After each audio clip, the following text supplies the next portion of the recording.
Salam damai Kristus bagi kita semua. Kembali lagi bersama saya dalam channel ini, dan saya ucapkan selamat datang serta selamat bergabung bagi saudara-saudaraku yang baru bergabung dalam channel ini. Saya ada lihat juga satu komentar dari ini Kadrun Benaran. Dan saya ingin perlihatkan kepada saudara komentarnya supaya saudara tidak menganggap saya berdusta mengenai beliau. Ini adalah komentar dari Kadrun Benaran, dan Kadrun Benaran ini mengatakan bahwa Bible melarang perempuan untuk mengajar. Apakah saudara sudah lihat screen saya sekarang? Saya akan share screen sekarang supaya saudara lihat. Jadi kita setelah lihat komentarnya, baru kita jawab. Karena ini adalah komentar dari Mas Kadrun Fausan Singo. Fausan Singo berkomentar, Bible melarang perempuan mengajar. Melarang wanita mengajar. Siapa yang nyuruh wanita mengajar? Woi Deki, jawab, gereja banyak pendeta cewek. Kemudian dia kutip dari 1 Timotius 2 ayat 11 sampai dengan ayat 14. Oke Mas Kadrun, sekarang saya akan kasih kamu jawaban yang setimpal dengan komentar kamu. Nah, pertama, kadang-kadang saya membayangkan ya, ini bukan berarti menuduh loh. Saya membayangkan Allah Subhanahu wa Ta'ala duduk di atas arsnya sambil tepok-tepok jidat. Kenapa saya punya umat segoblok si Fausan ini? Itu si Verbum Veritatis kan lagi sibuk dengan bidat-bidat. Kenapa dia pergi komentar sehingga akhirnya saya kena lagi dari Verbum Veritatis? Itu artinya kamu goblok. Mestinya kamu diam, itu kamu mingkem aja karena saya lagi sibuk dengan Oneness Pentakostal. Tapi karena kamu sudah datang sorong sendok patamu, maka mari kita mulai. Pertama, saya ingin kasih kamu kuliah dulu. Setelah itu baru saya akan kasih kamu jawaban yang setimpal dengan komentar kamu. Di dalam teologi Kristen, mengenai peran mengajar perempuan. Dan bagi saudara-saudara yang Kristen ini pengajaran yang serius loh. Ini bukan main-main. Saudara tidak dapatkan ini dari banyak orang. Banyak orang tidak paham tentang ini. Di dalam teologi Kristen, khususnya bagaimana peran wanita di dalam jabatan kepemimpinan yang punya tugas mengajar atau yang disebut dengan pemimpin pengajar atau gembala pengajar, itu ada dua posisi utama, dua pandangan teologis. Pandangan yang pertama itu disebut pandangan komplementarianisme. Ini adalah posisi dari gereja-gereja reform atau gereja-gereja Calvinis. Nah, apa itu pandangan komplementarianisme?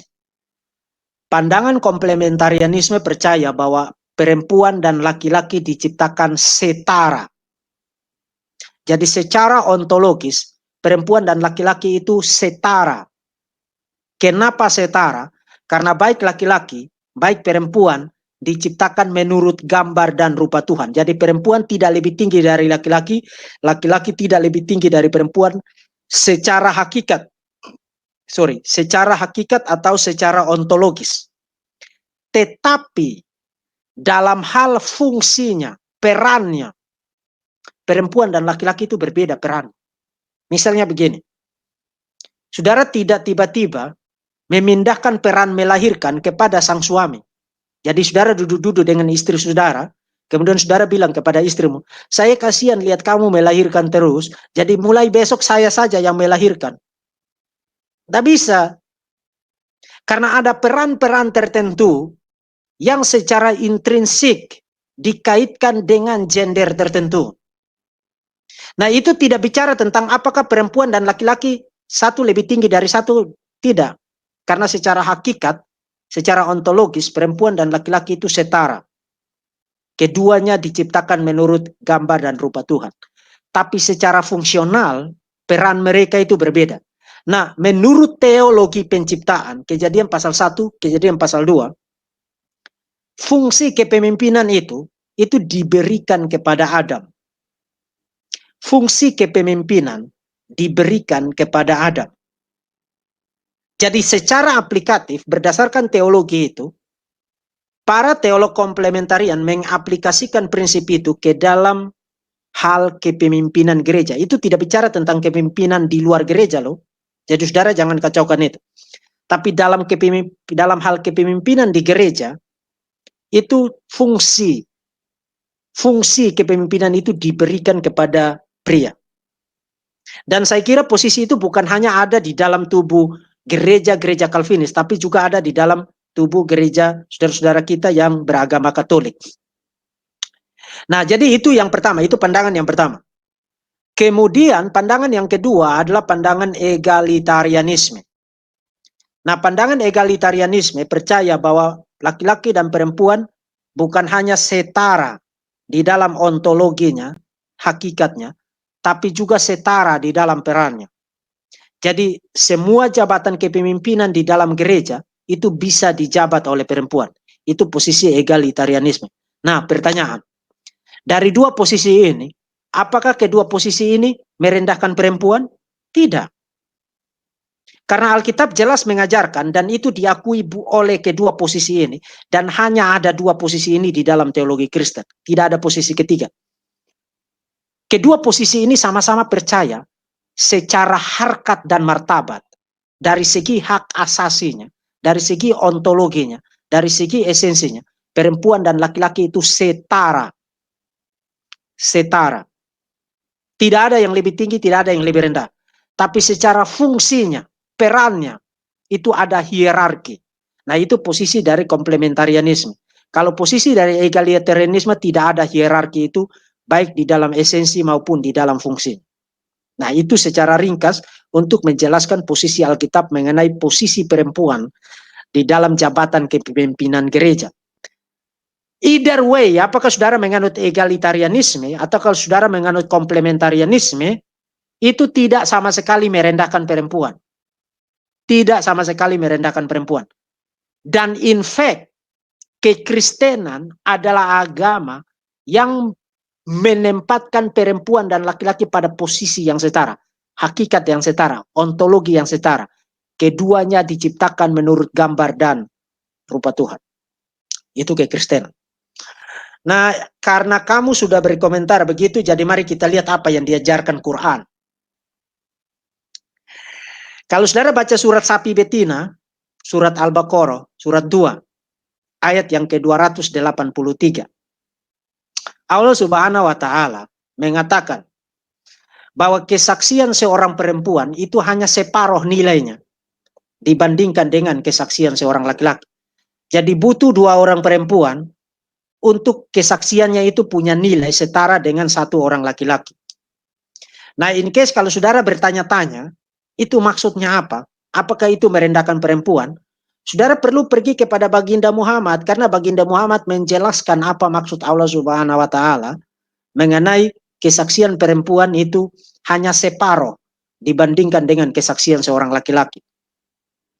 Kalau saudara baca misalnya di dalam Jami' At-Tirmidzi, saudara tinggal ketik di sunnah.com, jangan mengeluh dan jangan pemalas. Saudara akan ketemu di situ.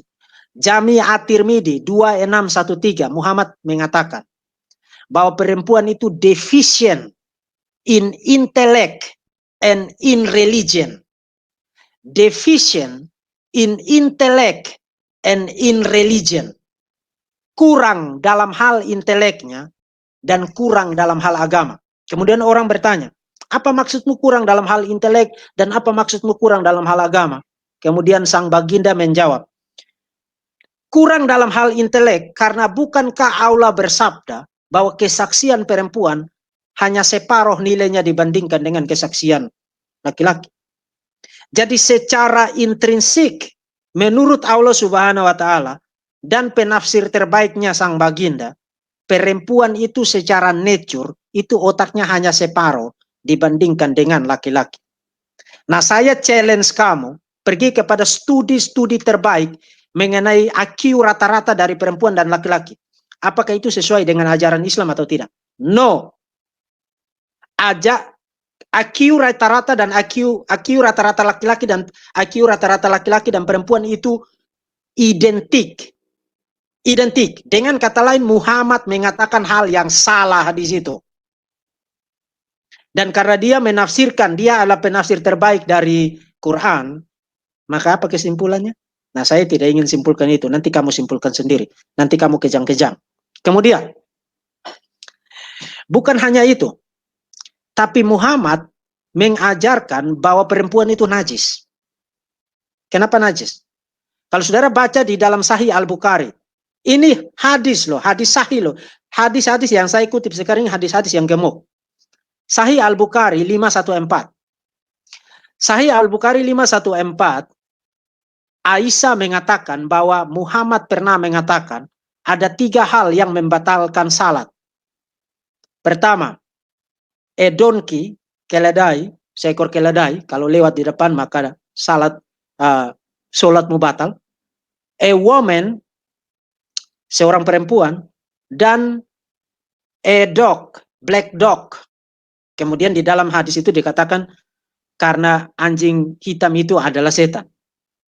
Jadi bayangkan Muhammad menyejajarkan seekor keledai, seorang perempuan, dan seekor anjing pada kategori hal-hal yang membatalkan sholat saudara. Itu sebabnya kalau saudara sholat, saudara yang muslim sholat, perempuan itu harus selalu di belakang kan? Harus selalu di belakang kan? Kenapa? Karena Nabimu mengatakan, kalau kamu sedang sholat, kemudian a donkey, a woman, a dog lewat, maka itu akan nullify, menganulir, membatalkan sholat saudara. Nah, jadi saudara-saudara yang muslim, kalau saya lagi bahas topik yang tidak ada kaitan dengan kamu, mingkem.